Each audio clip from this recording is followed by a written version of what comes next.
to the legend, the bravest brave of the tribe got his friends together and he went to where this pterodactyl lived on the cliffs, and he used himself as bait to try and kill this monster. And when the pterodactyl attacked him, his friends who were in hiding jumped up and they riddled this pterodactyl with arrows and killed the monster, which the Indians today call the piazza. And even today, on this cliff in southern Illinois, is a giant painted mural of this giant killer bird, which the Indians had killed earlier. Even today, this can be seen. So we can see that there's really quite a bit of evidence to show that dinosaurs are still alive today, that man has interacted with these amazing creatures, even in recent history. And if we continue to search for these animals, we may one day actually prove that dinosaurs are still alive. Dr. Cabrera's ecostones are a very interesting subject, I think, and there's something to that, I believe. I think that his stones may well be authentic, and as you know, they show apparently humans and dinosaurs interacting together. At first glance, it seems impossible, and therefore this has led to accusations that it's an elaborate hoax. But I believe that the Dr. Cabrera collection could be authentic. However, I think that some of the conclusions that Dr. Cabrera draws may be erroneous. Now, on first glance, looking at stones that would have dinosaurs and humans on them interacting, by normal geological dating, these stones, if authentic, would have to be 65 million years old. Now, I believe this is what Dr. Cabrera is in the opinion of, too. He thinks that he's got stones, and because they show dinosaurs on them, these stones are 65 million years old. Yet, it's not necessarily the case. It can actually be that the geological dating that we're using today to date strata into the common periods of time, Jurassic, Permian, all the different eras and epochs, may be completely wrong.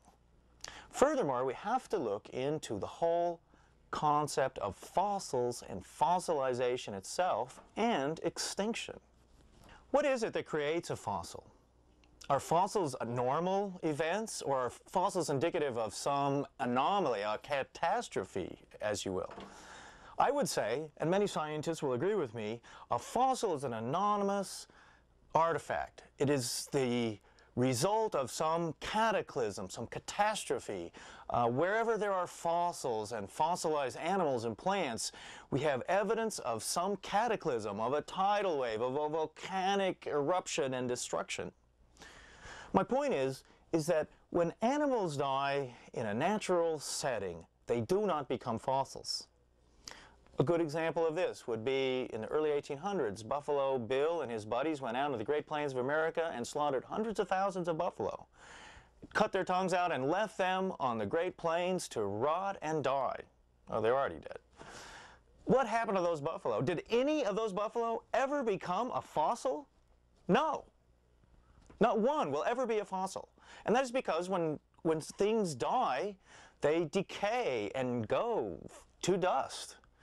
And when you bury a dog in your backyard, he's not going to become a fossil either.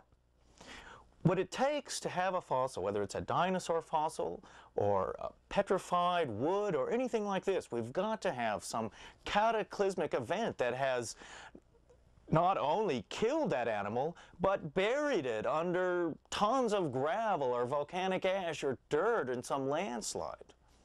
Footprints of dinosaurs is even more incredible. If you're going to have some dinosaur, and wow, imagine even the cases of dinosaur footprints and human footprints together.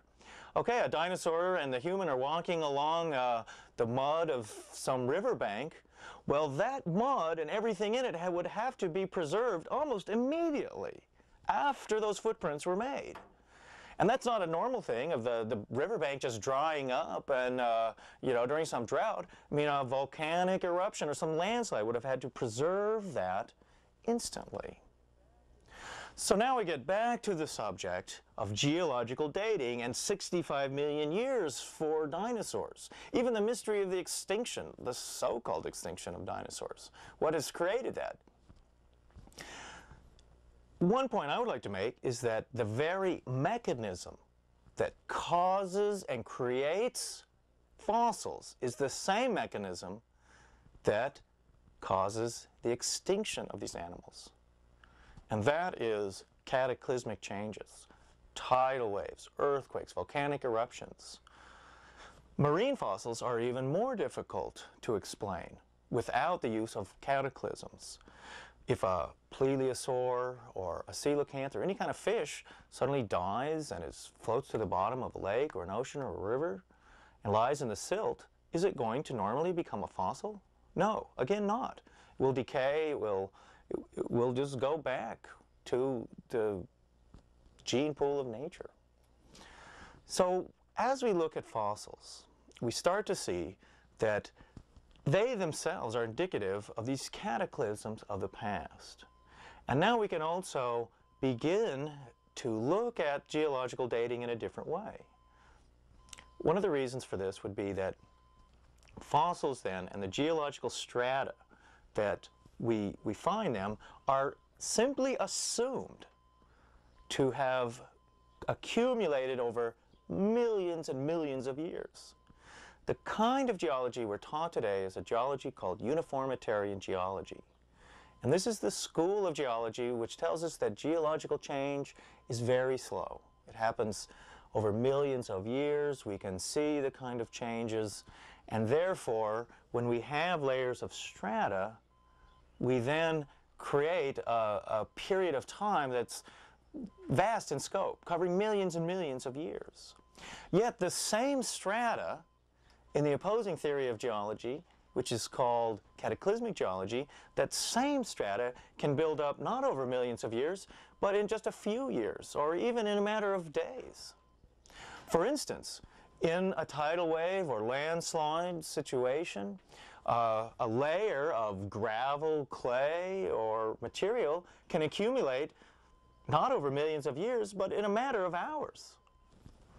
So therefore, when we now have our ravine in North Dakota with its various strata layers, if we assume, well, this strata here would have taken 1 million years to accumulate, this strata another 1 million years, and so on, and now we pull a dinosaur bone out of one of the layers of strata, we then say, this is 65 million years old.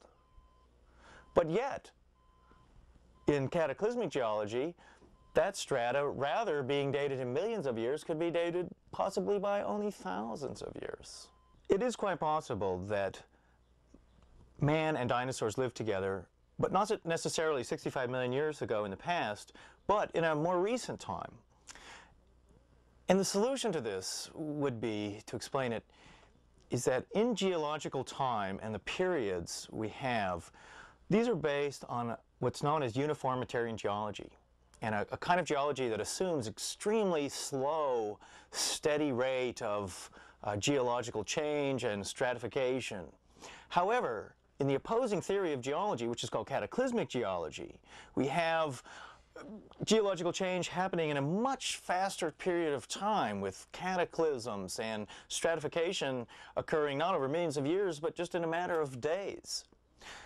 If cataclysmic geology is a more correct view of the way our planet works geologically, what we would then have is a tremendous compression of the periods of time that are talked about with dinosaurs, where suddenly 65 million years of stratification is compressed into just maybe 2 million years or something like that.